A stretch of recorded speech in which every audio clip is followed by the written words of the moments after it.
Okay, I'm here, I'm doing this. Why does filming this series make me so nervous?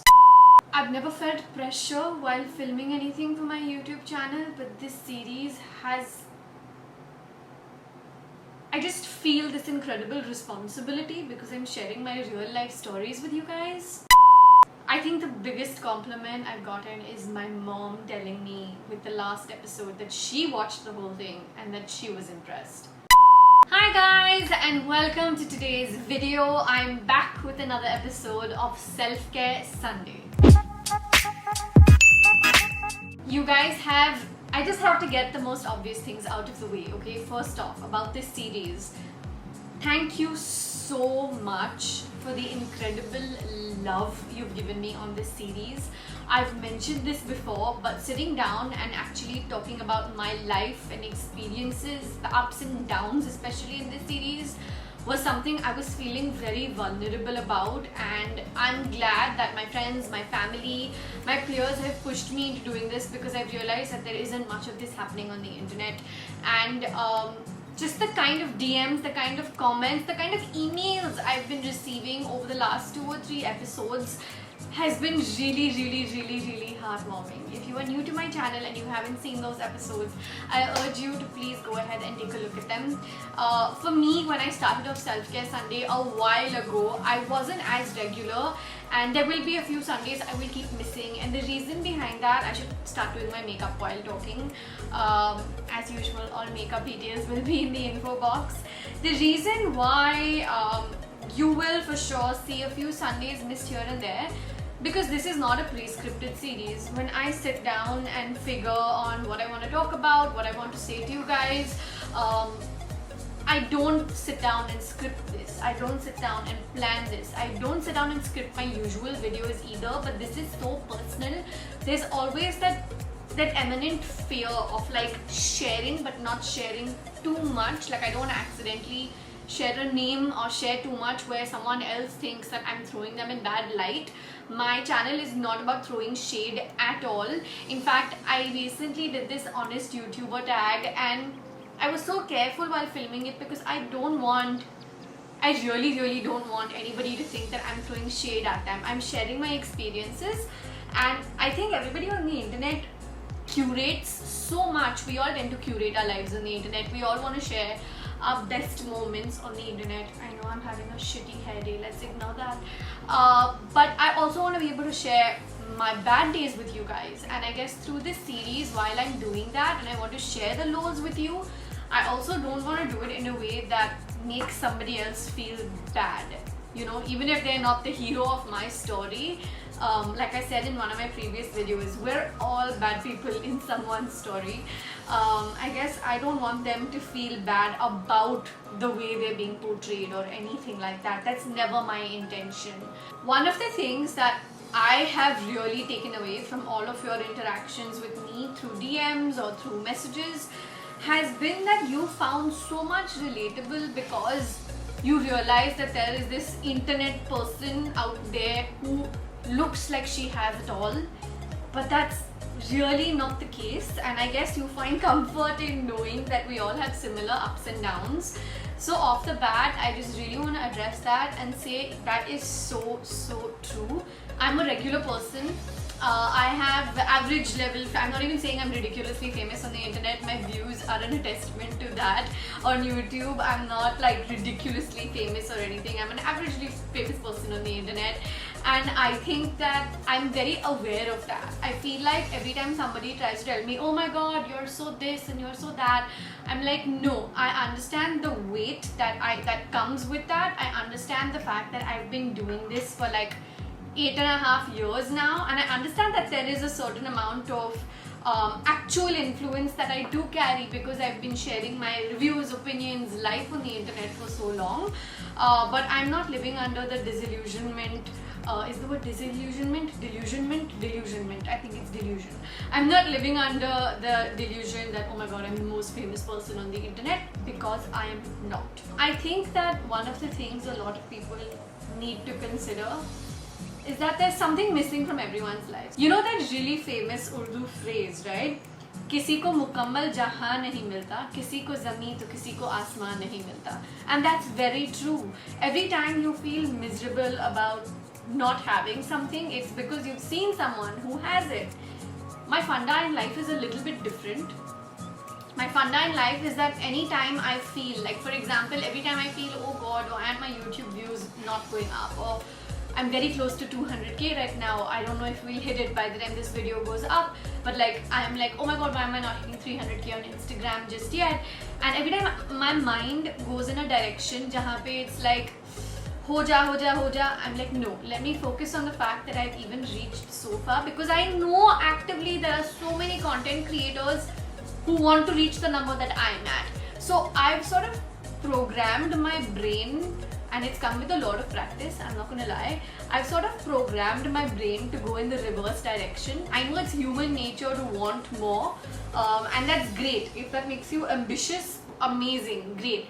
For me, it goes in two directions. Either it makes me really ambitious and really sets me going, or it makes me really miserable. So the minute I feel like my head is going in that miserable zone, I'll put my brain in reverse gear and make myself realize that hello, what you have today is what you dreamed of 7-8 years ago.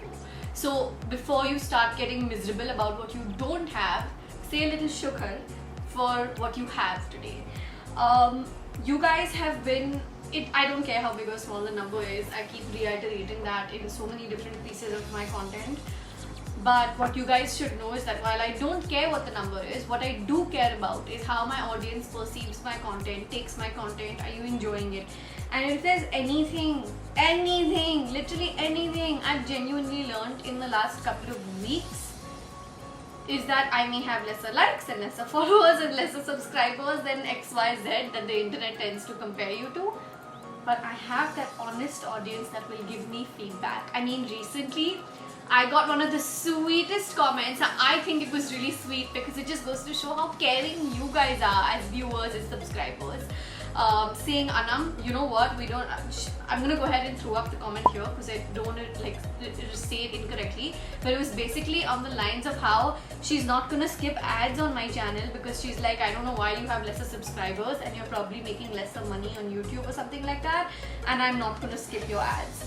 And it just the gesture of her thinking like that and doing that, my mind was blown. I was like, just the fact that I'm in the position to even get this much love from you guys, shukr alhamdulillah. To me, it's thank you God, it's I praise you Lord, it's I'm just glad to be where I am. Is there a long way to go? Yes, there is. Will I continue to work hard on it? Yes, I will. But while my process may be slower to get there as compared to many in what we call the rat race, I'm not going to make myself miserable over it. It's just as simple as that. You know, in one of the interviews that Saif Ali Khan had given, Saifu, as I also like to call him, you guys know I love Saif Ali Khan. I'm a huge Bollywood junkie. Obviously, you guys know this by now. I read something in one of his interviews that really struck a chord with me, and I was like, oh my god, this makes so much sense. He said something to the effect of, you know, your career can't be everything. Like, in a way that my career is a lot of things. It is my center point. It is what has built me to what I am today, even personally, not just professionally. And not just from like the tangible worldly achievements. It's helped me discover a lot about myself. What really I connected with over there in his interview was how he said that while your career can be a lot of what you are, you need to have something outside of it.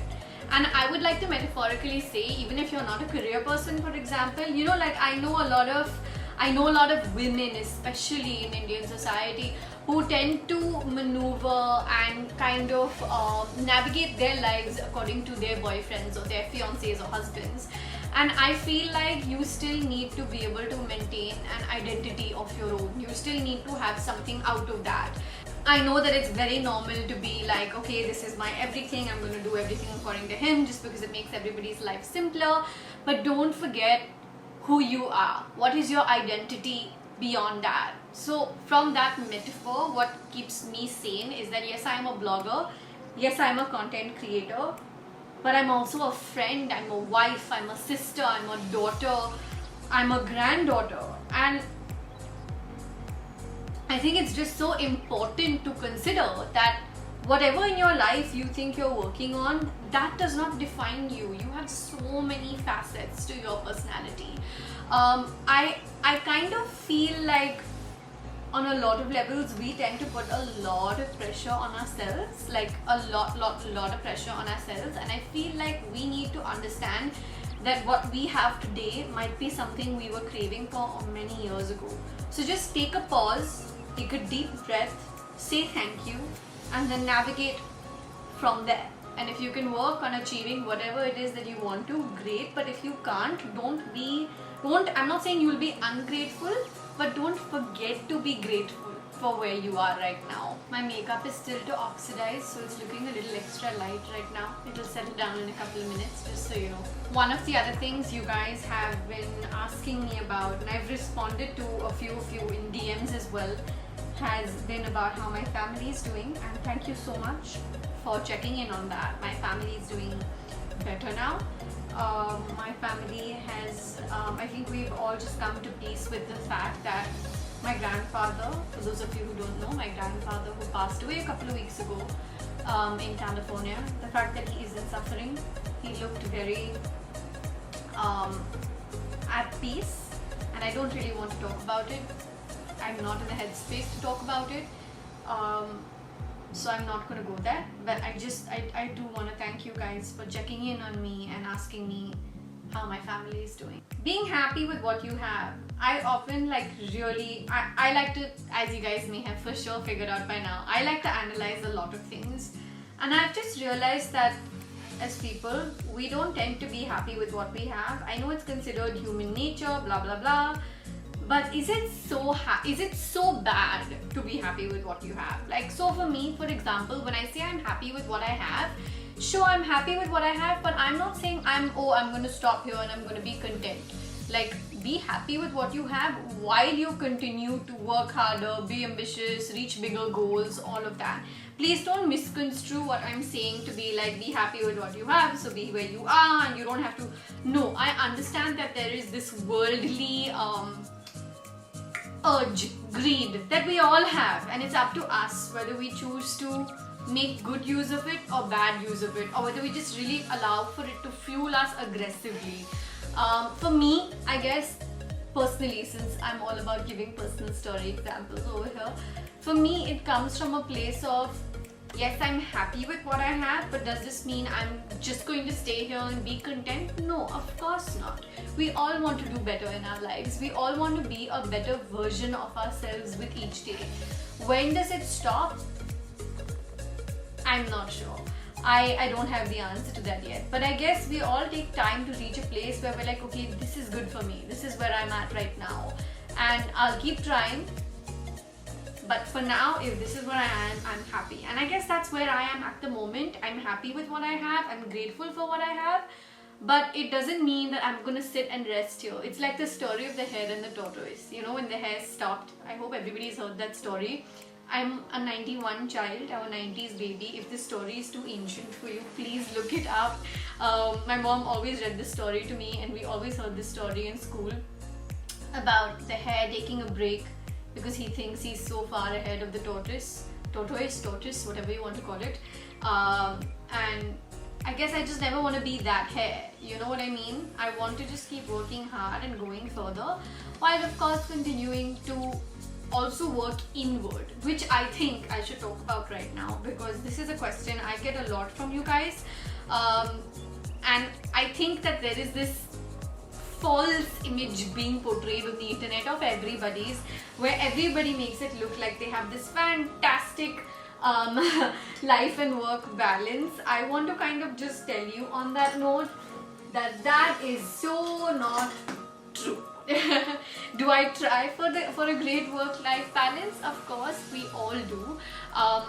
Someone personally, I'm very close to my family. Like, I can't go a day without talking to my mom, or my dad for that matter. And I'm like, the kind of things that I can tell my mom, I can also tell my dad, which is really fantastic.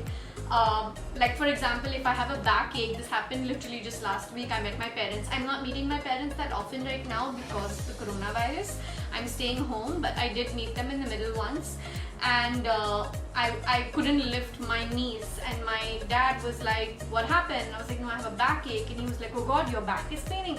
I was like, no, I got my period this morning. He was like, oh, okay. So I can tell my dad that I'm on my period, and he won't be awkward about it. There's a very normal, it's a human woman thing, ye sabko hota hai kind of an attitude.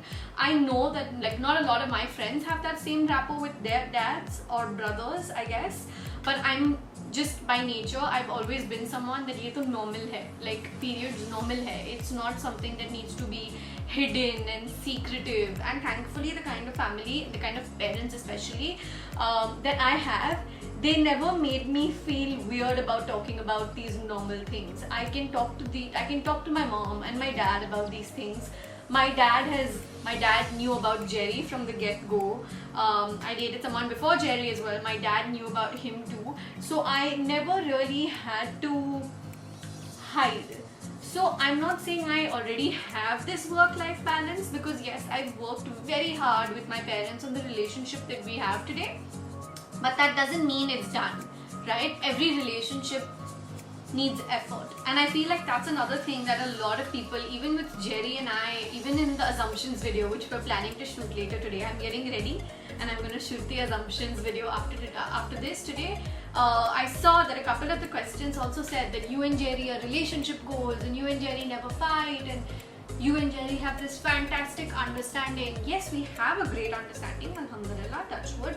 But I would be lying if I said we never fight. Of course we fight, we have arguments, and literally I'm telling you, the thing is that in any relationship, whether it's friends, it's a couple, it's parents, family, extended family, whatever, it's very normal, because look, it's like no two people are ever going to be the same.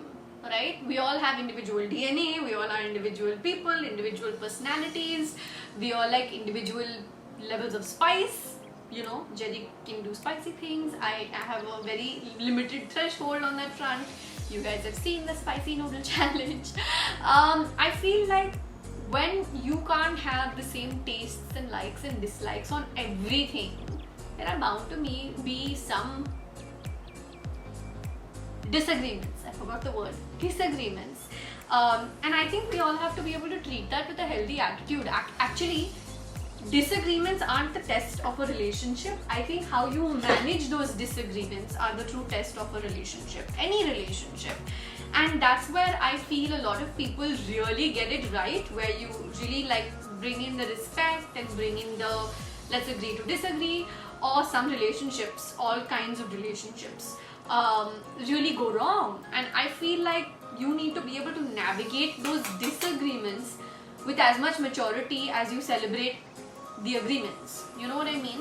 And honestly, if you've been with someone for like 2, 3, 5 years and you've never had a disagreement, then either one of you is lying or it's just really rare.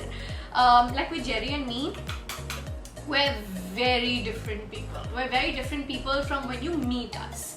In the sense, Jerry is extremely quiet. He's extremely calm, which is amazing. I'm calm, but I'm not calm to a point where just nothing affects me. Jerry, nothing affects him, alhamdulillah. Nothing affects him. But that's the thing. I think that we complement each other really well, because then there are times when I need to be calmed down and he's there for me, and there are times when I need to shake him up and make him realize that Jerry, this is important, this needs to affect you, and he'll be like, oh my god, yeah, I need to have a reaction to this. So I think that you have to be able to complement each other well. I know I'm giving an example of like Jerry and I, which is a couple example, but it applies to all relationships. Like there are times when my mom will get like angry or like irritated over something really small, and she'll call me to vent to me, because that's what both of us do. We call to each other to vent to each other about stupid things, about everything. And I'll be like, Mom, this doesn't warrant a reaction. You're overreacting, like chill. And there'll be times when she'll tell me, and she'll be like, Anam, you need to relax and let this go. So I feel like the true testament really is how you handle those disagreements, and what sort of maturity or what sort of respect you bring to the table for one another. Because if you're disagreeing, it's one thing, but if you're disagreeing respectfully, it's a completely other thing. So if you can disagree respectfully, I think that is a real compliment to whoever you're equating this with. So while every relationship has its own share of efforts and own share of work, I think the one thing, and this is just in my extremely humble, extremely non-professional opinion, is that the one thing that we all tend to forget about is balance. We tend to focus so much on the new relationships that we forget about the old ones. At some point, I think we've all heard or said or heard about somebody saying, oh, she made new friends, so she's forgotten about her old friends. Oh, she's got a new boyfriend, so she's forgetting about all her friends. Oh, he's got a new girlfriend, so he's forgetting about all his friends. You know, stuff like that. You even see this kind of stuff in like the movies, for example. I think that this isn't a girlfriend, boyfriend, friend, whatever thing. I think this is just about, it's like having that new person, that new toy to play with, sort of weird metaphor. But like basically having something new to discover. Like I was speaking to a few of my friends on video call a couple of weeks ago, and these are people I actually know through Jerry. So actually they're his friends. They're both of these girls, but I talk to them more often than he does. And I've always been very fond of them. I've always really liked them. And you know, in conversation, I happened to mention to one of them when I was on video with her that, oh my god, you know, I realized I've always gotten along with you guys and clicked with you guys and hung out with you guys, but I've never had like a one-on-one relationship with you till this lockdown. Because it's been in this lockdown that I've started getting on video calls with them on the regular, and Jerry's not even on the calls, it's just 3 of us girls. And she said something so nice. She was like, Anam, it's because with our old friends, it's such regular, comfortable conversation. We'll be like, okay, chai piya, nahi piya, खाने में क्या बनाया आज घर पे lockdown में. It's very generic with me because they've known each other for a very long time. But with me and them, we're talking one-on-one like this for the first time, right? So they're like, we're getting to know so much about you, and I'm getting to know so much about them, and that really stuck in my head. I was like, oh my god, that's so true.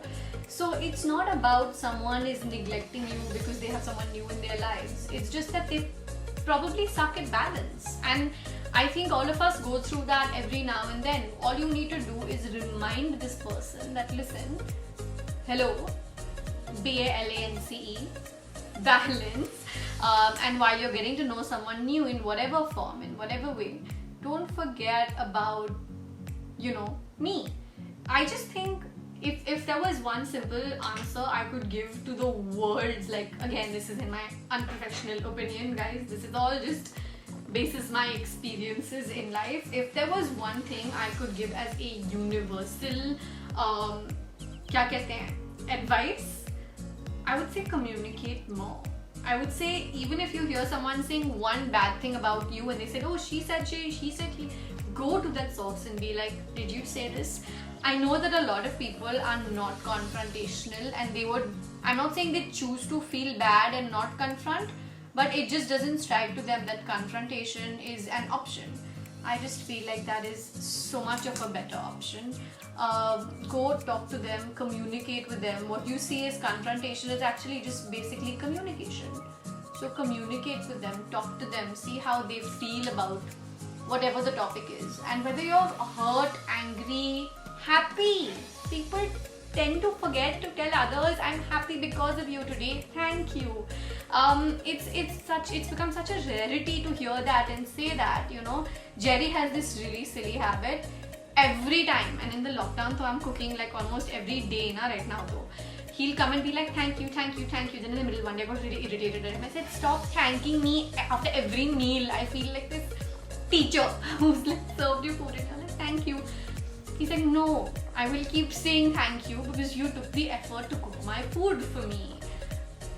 And it's like, okay, I get it. Like, so maybe just go out of your way to say that one thank you and be like, listen, I was happy talking to you today. I was happy on video chat with you today. So one of the things that my friends and I have been doing a little bit during this lockdown is a couple of times a week we sit and have chai together on video call. It makes us sound like such 52-year-old aunties, like chai kitty. It's not that, but it is that. It's small things that we're doing to make ourselves happy, to make each other happy. And if anything can make you happy given all the current climate, why not? I know for a fact that so many of you already know most of the things that I'm already saying. Maybe some of you have had similar experiences as I'm having now.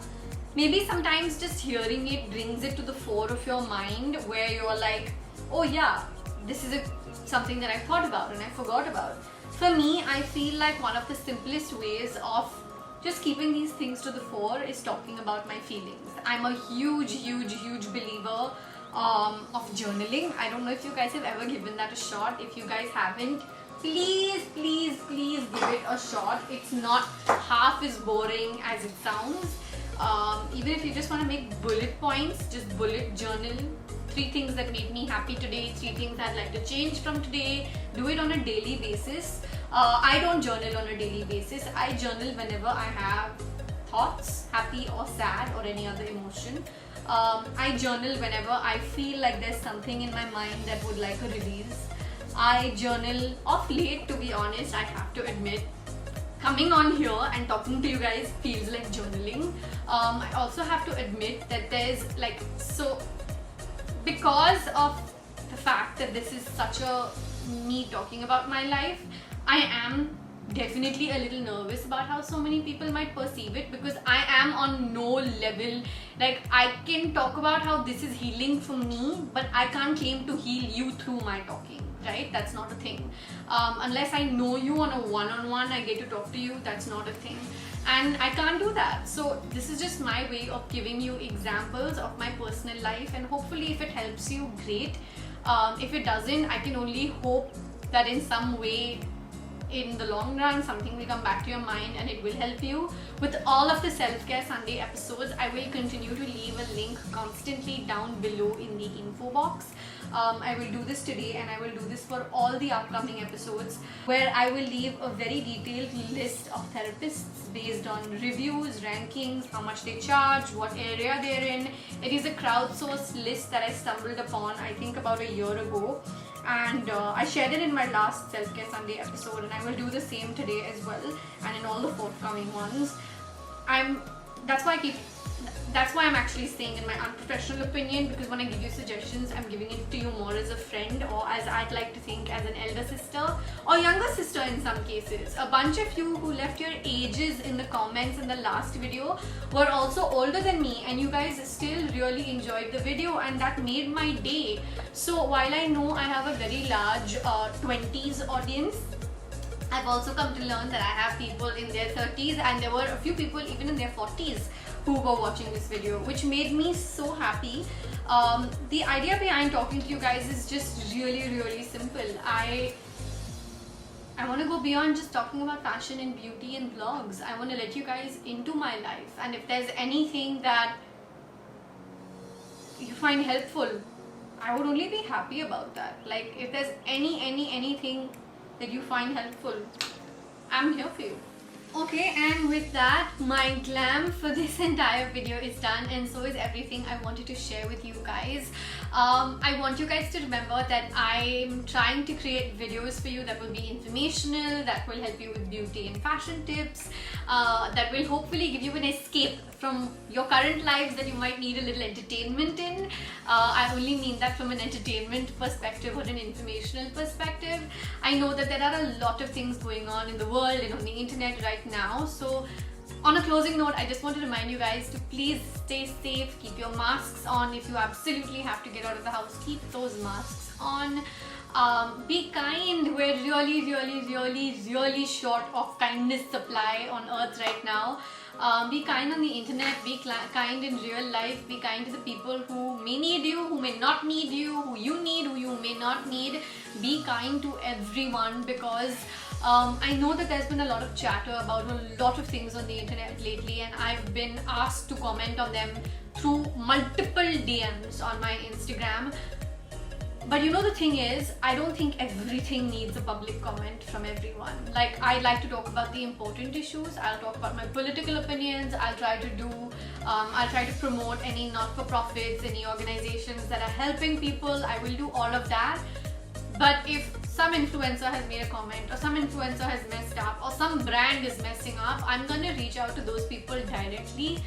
That sort of stuff doesn't need to be made public. And like, I don't think that, if there's anything you guys know about me by now, is that I'm not doing things for brownie points, or I'm not doing things because I want to get public credit for it. Whatever I might be doing behind the scenes will stay behind the scenes, because I've reached out to these multiple people behind the scenes and been like, how are you doing? Or, you know, are you okay? Or how can I help? Or just listen, this is what everyone's saying. What's your HR doing about it? So whatever I'm doing behind the scenes, I'm doing behind the scenes. It doesn't mean it warrants a public comment. I will comment about the important things. I will share the important things. I will talk about things that I know will mean more to the world. All this other stuff is just noise. Let's learn to find the balance of things in life, as I've said 100 times in my life up until now, and even in this video. But just know that kindness can solve so many things, especially when it's teamed up with just communicating openly. My DMs, my emails more than DMs. Look, with DMs, I may miss out on DMs sometimes, but I try to keep up with my emails to the T. Are always open if you need to talk. The comment section, I'm super active on the comment section here on YouTube. I'm always responding to you guys. If there's anything you need to reach out for, please do. I will be leaving a link to the list of therapists down below.